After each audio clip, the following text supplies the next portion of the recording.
Olá pessoal, todos bem? Na aula passada nós comentamos questões de direito do trabalho e questões de direito processual do trabalho. Na aula de hoje nós vamos comentar 7 questões de direito civil que foram cobradas aí no 34º exame. Se você gostar do conteúdo, você pode sim deixar o seu like, se inscrever no canal e ativar o sininho para não perder as demais correções que estão por vir. Eu tenho certeza que essa correção de hoje vai te ajudar muito aí na sua prova, no seu exame. Vamos à aula!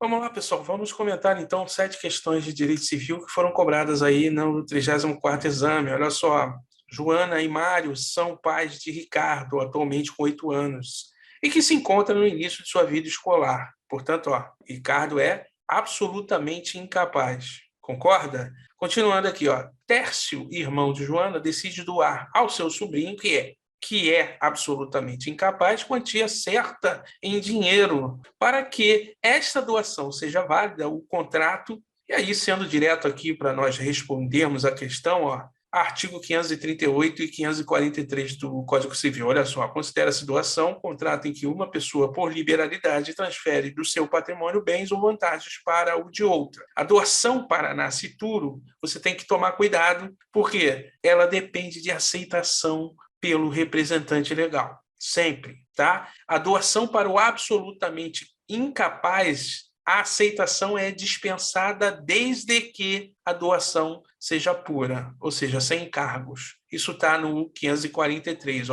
Se o donatário for absolutamente incapaz, que é o caso aqui de Ricardo, dispensa-se a aceitação, desde que se trate de doação pura e simples, tá? E eu quero que você guarde isso que eu vou te falar agora. Olha só, o negócio jurídico, doação, ele é um negócio jurídico bilateral. E o contrato de doação, em regra, é unilateral. Sim, isso pega muita gente em concurso, pega em questões. Os alunos não pegam isso, não é no primeiro estudo, nem no segundo, mas fazendo questão, tem como a gente aprender bem essa característica. Então, olha só, vindo aqui para as assertivas, nós temos que o gabarito é letra C, dispensa, para que esta doação seja válida, o contrato dispensa a aceitação, por ser pura e realizada em favor de absolutamente incapaz. Perfeito. É exatamente o que está no artigo 543 do Código Civil, tá? Mas já que nós estamos falando de doação, eu quero trazer aqui essas características do negócio jurídico doação e do contrato doação. Tá? Então, olha só, a doação é um negócio jurídico bilateral. Por quê? Porque existe a manifestação de duas vontades. Tá? Entretanto, via de regra, é um contrato unilateral, porque gera a obrigação só para uma parte, pois apenas um dos contratantes, o doador, assume a obrigação em face do outro.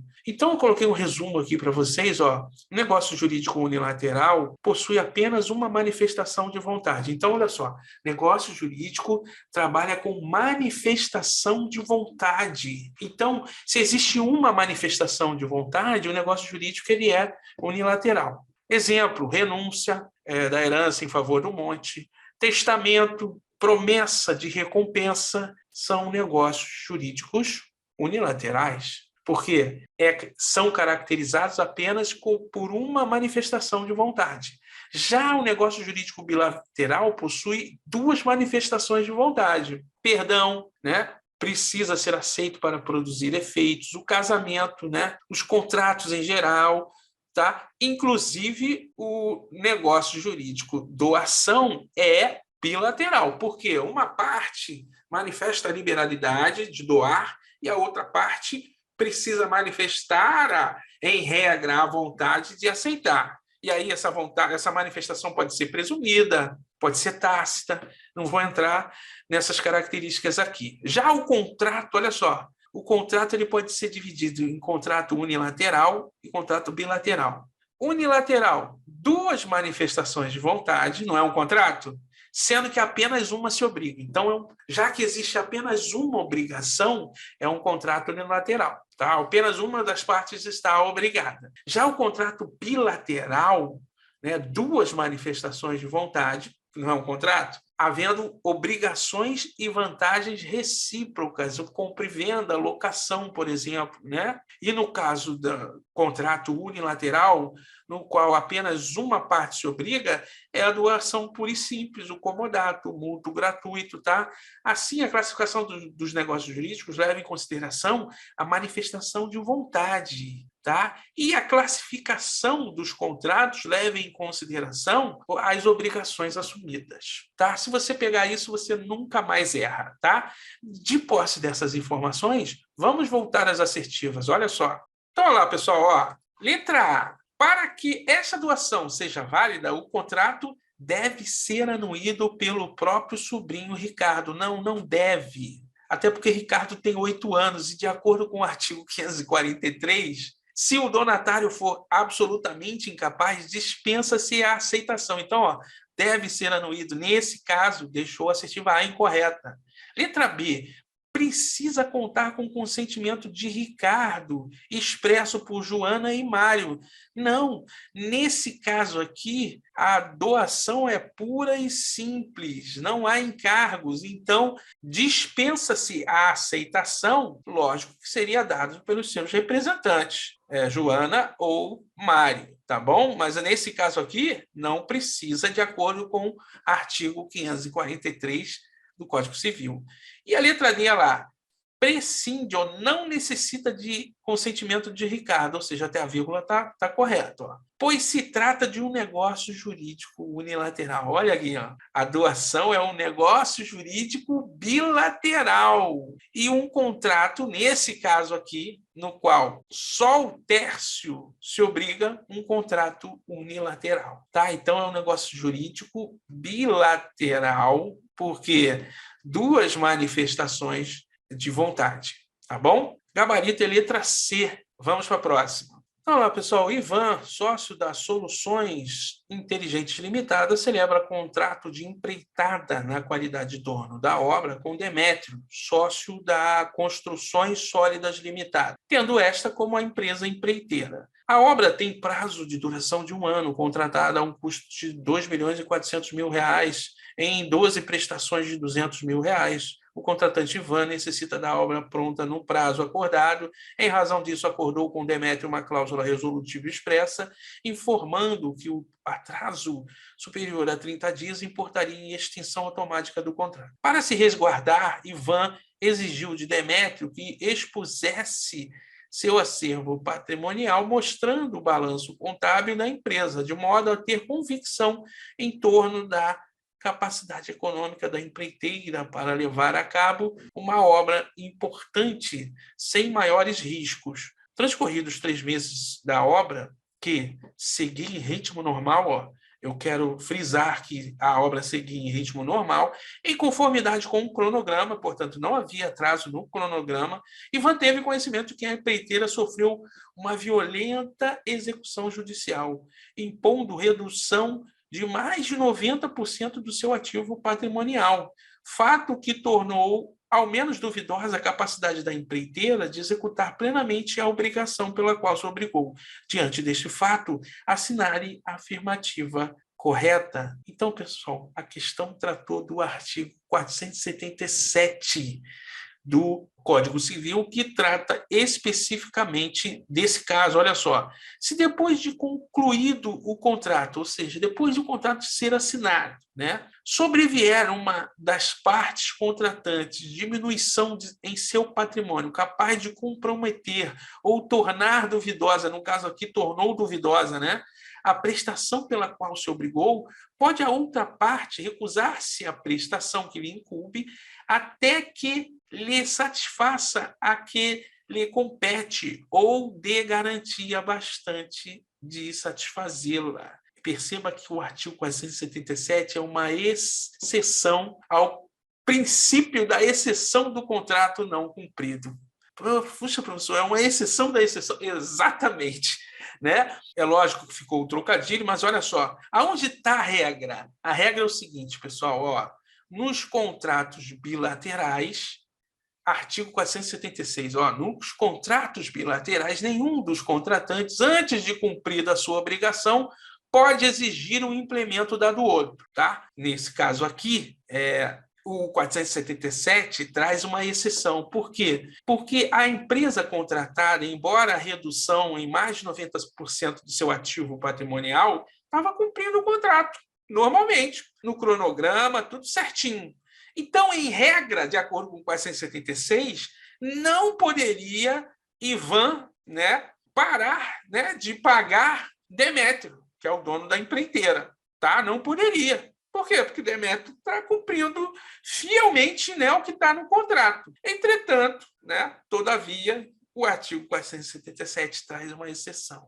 Justamente essa, né, na qual houve uma diminuição do patrimônio capaz de comprometer ou tornar duvidosa a prestação a qual Demétrio se obrigou. E aí, nesse caso, Ivan pode falar: Demétrio, eu vou parar de te pagar até que você me comprove que você tem condições de cumprir a sua parte no contrato. Ou eu vou te pagar tudo só quando você me entregar a obra. Ou você me dá novamente uma nova garantia de que você pode satisfazer a sua parte no contrato. Entenderam? Então, essa é a exceção da exceção do contrato não cumprido previsto aí no 476. E visto isso, eu preciso trazer para vocês, porque a questão pediu, a chamada cláusula resolutiva expressa, que está prevista no artigo 474 do Código Civil. Ó, a cláusula resolutiva expressa opera de pleno direito. Então, o que acontece? Nesse caso aqui, Ivan e Demétrio colocaram no contrato a cláusula resolutiva expressa. Para quê? Para evitar qualquer tipo de interpelação judicial durante o contrato, né? Ou seja, se você parar de cumprir a sua parte no contrato, eu pararei de cumprir a minha, né? E o contrato está resolvido, ou seja, terminado, tá? E aí cada um vai brigar aí por danos e perdas e por aí vai, né? Se eles não tivessem colocado a cláusula resolutiva expressa nesse contrato, aí para você parar de cumprir antes, você tem que ajuizar a ação, tá? Que é o que diz aqui a segunda parte do 474, ó. A cláusula resolutiva expressa opera de pleno direito. A tácita, ou seja, a cláusula resolutiva tácita, que implicitamente existe em todos os contratos, justamente em função da exceção do contrato não cumprido, depende de interpelação judicial. Tá? E o artigo 475 diz o seguinte: a parte lesada pelo inadimplemento pode pedir a resolução do contrato se não preferir exigir o cumprimento, cabendo, em qualquer dos casos, a indenização por perdas e danos. Tá? Então, olha só, sabendo disso, nós concluímos que a cláusula resolutiva expressa ela é legal e tem previsão no Código Civil. Tá? De posse dessas informações, vamos para as assertivas. Olha só. Diante desse fato, assinar a afirmativa correta. Ivan pode se recusar a pagar o restante das parcelas de remuneração da obra até que Demétrio dê garantia bastante de satisfazê-la. Sim, de acordo com o 477 do Código Civil. Está certíssimo. Esse é o gabarito da questão. Letra A. Letra B. O dono da obra pode requerer a extinção do contrato ao fundamento de que há inadimplemento anterior ao termo. Não houve inadimplemento, tá? O caso concreto diz que a obra seguia no ritmo normal, apenas houve redução do patrimônio. Então, nesse caso aqui, o 477 diz o seguinte, diz que Ivan pode recusar-se à prestação que lhe incumbe até que a outra parte satisfaça a obrigação que lhe compete ou dê garantia bastante de fazê-la. Tá? Não diz que ele pode requerer a extinção do contrato. Então, ó, pode requerer a extinção do contrato, não é isso que diz o 477. Tá bom? Então, a letra B está incorreta. Letra C, a cláusula resolutiva expressa, que Ivan e Demétrio colocaram no contrato é nula. Não, não é nula. Tem previsão no artigo 474 do Código Civil, pois o ordenamento, né, jurídico não permite a resolução automática, permite se tiver expressa no contrato, tá? Então, se não tiver, a tácita, que existe implicitamente em todos os contratos, depende de interpelação judicial, ok? Letra D. A parte contratante tem direito de invocar a exceção do contrato não cumprido, em face do risco eminente de inadimplemento. Olha só, se não fosse um caso de exceção previsto no 477, poderia sim Ivan invocar a cláusula da exceção do contrato não cumprido. Mas, todavia, entretanto, o caso dele está previsto no 477. Então, o que ele pode fazer é recusar-se à prestação que lhe incumbe até que aquela satisfaça, né, já que Demétrio não parou a obra, tá?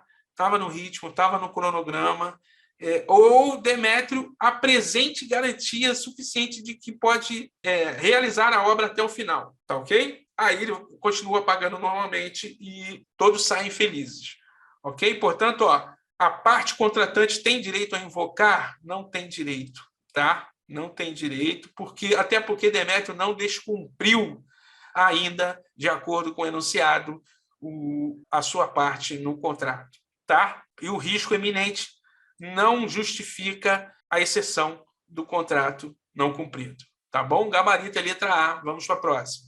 Olá, pessoal. Bento Albuquerque, com o intuito de realizar o sonho de passar a aposentadoria na beira da praia, procura Inácio Monteiro, proprietário de uma quadra de lotes a 100 metros quadrados da famosa Praia dos Coqueiros, para comprar um lote sobre o qual seria construída sua sonhada casa de veraneio. Bento mostrou o projeto arquitetônico de sua futura casa na praia a Inácio e ressaltou que o lote para a construção do projeto deveria contar com, no mínimo, 420 metros quadrados.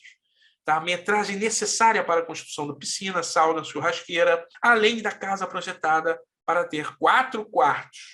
Nas tratativas e na escritura de compra e venda do imóvel, restou consignado que o imóvel possui 420 metros quadrados e que o preço certo e ajustado para essa metragem era de R$180 mil. No entanto, Bento, ao levar o arquiteto para medir... No entanto, Bento,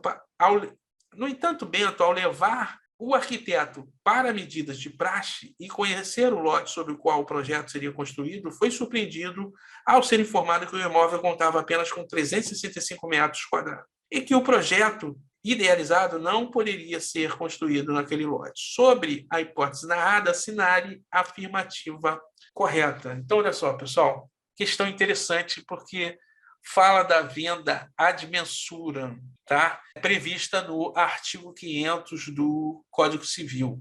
Esse tipo de venda leva em consideração a dimensão do imóvel, ou seja, a dimensão do imóvel é requisito essencial para a compra e venda. Deu para perceber aqui, né? Bento Albuquerque cria um projeto e a dimensão, 420 metros quadrados, é essencial para a construção de piscina, sauna, churrasqueira e 4 quartos. Ok? O artigo 500 diz o seguinte do Código Civil: se na venda de um imóvel se estipular o preço por medida de extensão ou se determinar a respectiva área e esta não corresponder, em qualquer dos casos, às dimensões dadas, o comprador terá direito de exigir o complemento da área e, não sendo isso possível, o de reclamar a resolução do contrato ou o abatimento proporcional ao preço. Tá? Então, é o fato que estamos diante da aplicação do artigo 500 nessa questão. Tá? Artigo 500, parágrafo 3º do Código Civil. Não haverá complemento de área nem devolução de excesso se o imóvel for vendido como coisa certa e discriminada, tendo sido apenas enunciativa a referência às suas dimensões, ainda que não conste de modo expresso ter sido a venda ad corpus. Então, está aí a diferença entre a venda ad mensuram e a venda ad corpus. Né? Ad corpus leva em consideração a coisa certa e discriminada. Eu quero aquela casa porque foi naquela casa que o meu bisavô nasceu. Não me interessa quantos metros quadrados tem, eu quero trazer esse bem de novo para a minha família. Perfeito, é uma venda ad corpus. A venda de mensuro é o caso aqui da questão, tá? Então, olha só, de posse dessas informações, nós vamos para as assertivas. Olha só, letra A. Bento nada pode fazer em relação à metragem faltante. Está errado, de acordo com o artigo 500, ele pode exigir o cumprimento da área e, não sendo isso possível, reclamar a resolução do contrato ou o abatimento do preço.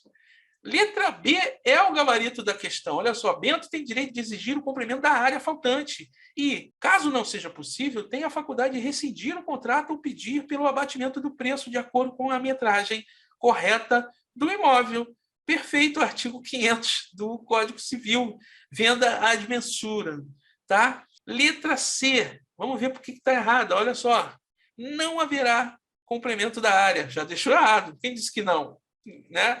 Pois o imóvel foi vendido como coisa certa. Não, não foi uma venda ad corpus, foi uma venda ad mensura. Não está baseado no artigo 500, parágrafo 3º do Código Civil. Então, a C está incorreta, tá? Presume-se que a transferência do imóvel é enunciativa. Não, porque não foi uma venda ad corpus, e sim ad mensura.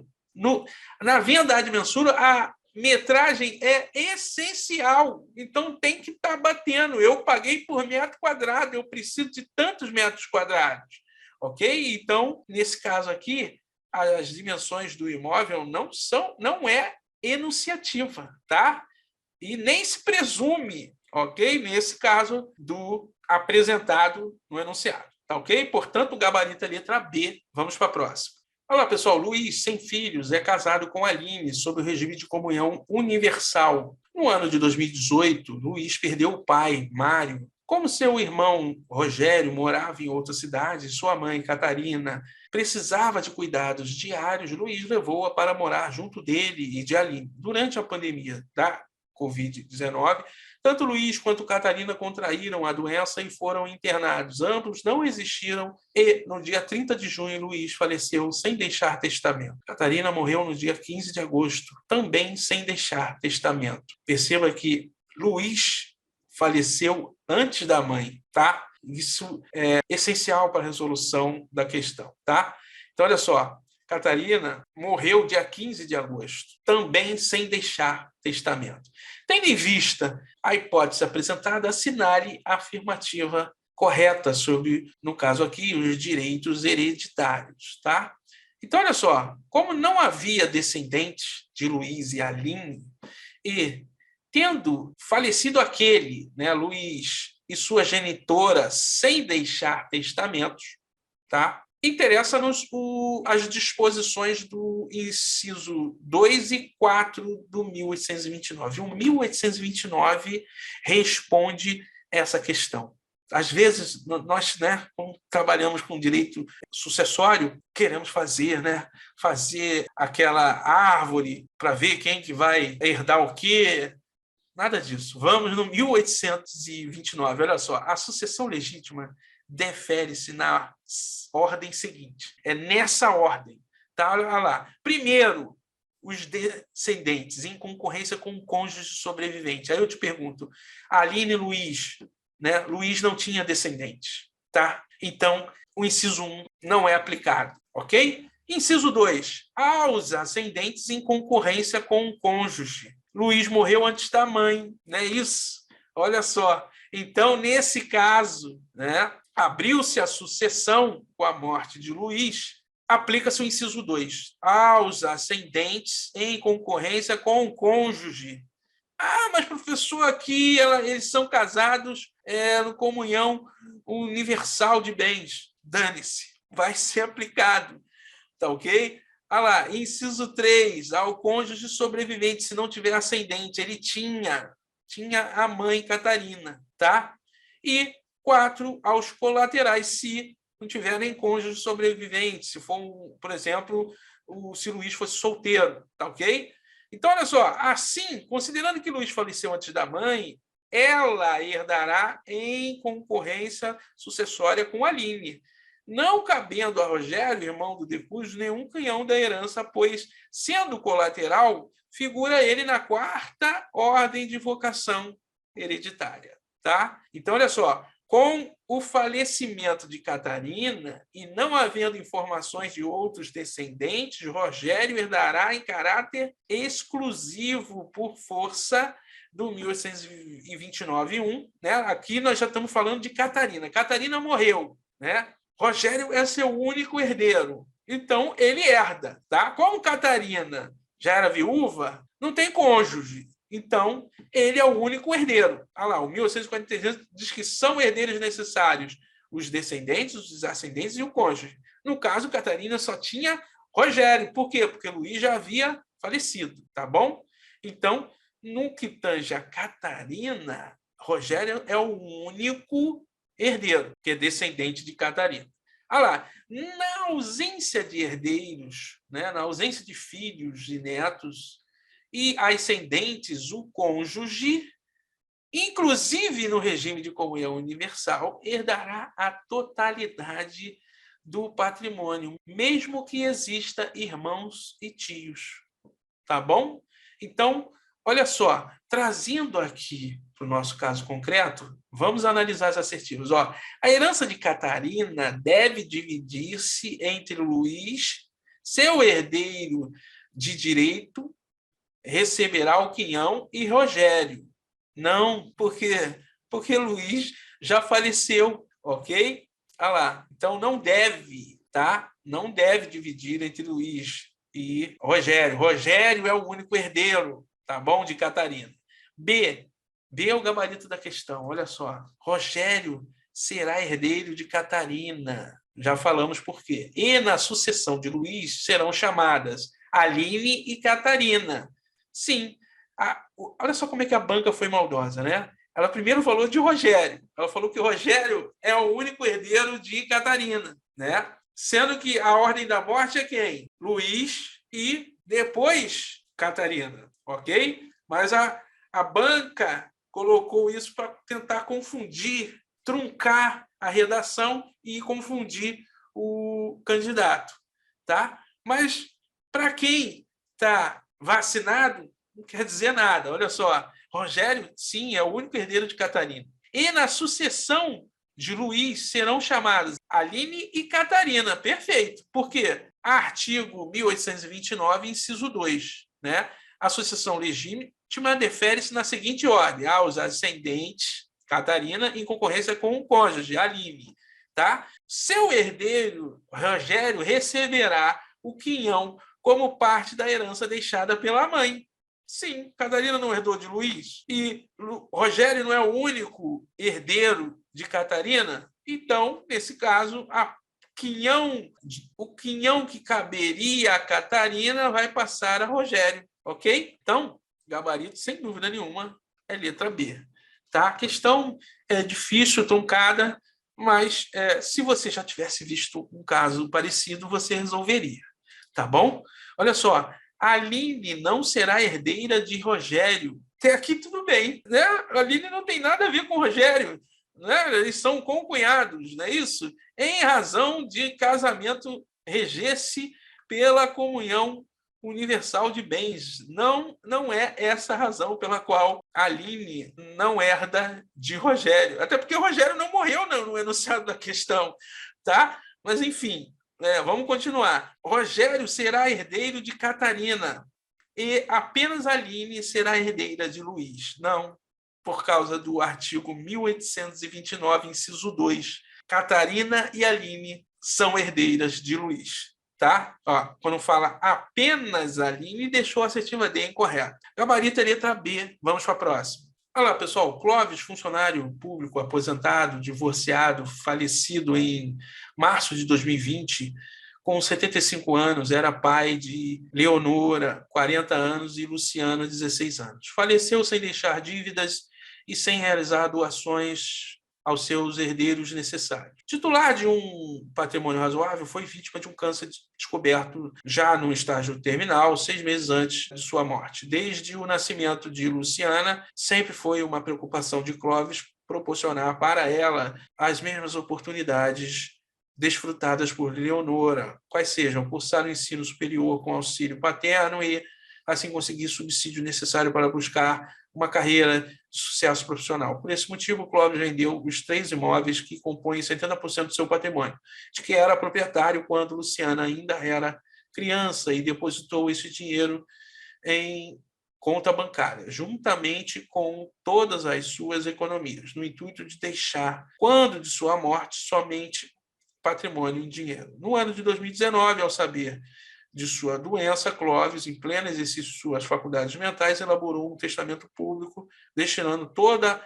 a parte disponível de sua herança a Luciana. Diante desse falecimento, é possível afirmar que, e aí, pessoal, nós estamos trabalhando com um caso muito comum, né, de direito sucessório, no qual o pai quer deixar as filhas em igualdade de condições, ainda que essa igualdade seja desigual, já que uma, né, já tem nível superior, a outra ele quer deixar na mesma situação. Tá lá. Considerando que Clóvis deixou um testamento, a parte disponível, ou seja, 50% do seu patrimônio para sua filha Luciana, temos que a legítima corresponderá aos outros 50% do patrimônio, o qual será dividido igualmente entre aquela e sua irmã Leonora, cabendo a cada uma o quinhão de 25% do acervo hereditário. Isso está no 1834 e 1835. Olha só, os descendentes da mesma classe têm os mesmos direitos à sucessão de seus ascendentes. Na linha descendente, os filhos sucedem por cabeça e os outros descendentes por cabeça ou por estirpe, conforme se achem ou não no mesmo grau. Portanto, Luciano herdará metade da legítima e, por testamento, toda a parte disponível, totalizando 75% do total da herança. Por fim, lembremos que, na hipótese de herdeiro necessário, caso o testador o beneficie em testamento, essa disposição não prejudicará o direito daquele à legítima, como autoriza o 1849 do Código Civil, lá, o herdeiro necessário a quem o testador deixar a sua parte disponível ou algum legado não perderá o direito à legítima, tá? Daí porque Luciana fazer jus também a metade da legítima e fica com 75%. Ela herdou 50% via testamento e 25% da legítima. Tá bom? 1648, parágrafo 1º do Código Civil. Não é permitido ao testador estabelecer a conversão dos bens da legítima em outros de espécie diversa, mas não é legalmente permitido ao testador estabelecer a conversão da legítima em outros de espécie diversa. Ou seja, com a legítima, os herdeiros fazem o que quiserem, né? Ele pode dispor em testamento só sobre a sua parte disponível, que é 50% do acervo hereditário. Tá ok? Nesse sentido, olha só, aqui tem uma dúvida muito comum. Trazendo aqui para vocês, o Estatuto do Idoso, artigo 2º, o idoso goza de todos os direitos fundamentais inerentes à pessoa humana, sem prejuízo da proteção integral de que se trata esta lei, assegurando-lhe, por lei ou por outros meios, todas as oportunidades e facilidades para a preservação de sua saúde física e mental, e seu aperfeiçoamento moral, intelectual, espiritual e social, em condições de liberdade e dignidade. Olha só, o idoso dispor sobre seus bens é digno e demonstra liberdade. Então, o examinador ele colocou 75 anos com o intuito de levar o candidato à dúvida de se, com 75 anos, Clóvis pudesse dispor totalmente de seu patrimônio. E a resposta é simples: ele pode. Ele pode vender, ele pode fazer o que ele quiser com o patrimônio dele. Tá? É lógico, né, que nós temos algumas exceções, como a interdição do idoso, mas aí é uma medida judicial, né? Não é feita a bel prazer pela família, ok? Pelos capacitados na lei para pedir a decretação da interdição de um idoso. Em regra, ele pode sim dispor de todos os seus bens, ok? Diante disso, nós podemos ir para as assertivas. Olha só. Letra A. Clóvis não poderia vender seus imóveis ao longo de sua vida, pois lhe era vedado determinar a conversão dos bens da legítima em outras de espécie diversa. Olha só, ele pode vender, sim, os seus imóveis ao longo da vida, porque ele não sofreu nenhum tipo de interdição, né? O enunciado acho que deixa claro que ele está lúcido e pode, sim, inclusive decidiu fazer no testamento para beneficiar uma das filhas que ele achava que ainda dependeria do seu apoio. Então, uma coisa não tem nada a ver com a outra. Olha só, realmente é vedado por lei, nós lemos, né, no 1848, parágrafo 1º, a conversão dos bens da legítima em outros de espécie diversa. Tá? O que não tem nada a ver com ele poder dispor de seus bens, tá, em vida. Não é isso? Ele vendeu para colocar tudo numa conta para ficar mais fácil na hora de testar. Tá ok? Então, uma coisa não tem nada a ver com a outra. O examinador quis confundir aqui na letra A. Letra B. Caberá a Luciana 75% da herança de Clóvis. Já Leonora receberá 25% da mesma herança. Exatamente a conta que nós já fizemos aqui. Tá? Esse é o gabarito da questão. O gabarito é letra B, de acordo com o que nós já vimos, tá bom? Letra C. Clóvis perdeu a capacidade de dispor do seu patrimônio. Não perdeu, tá?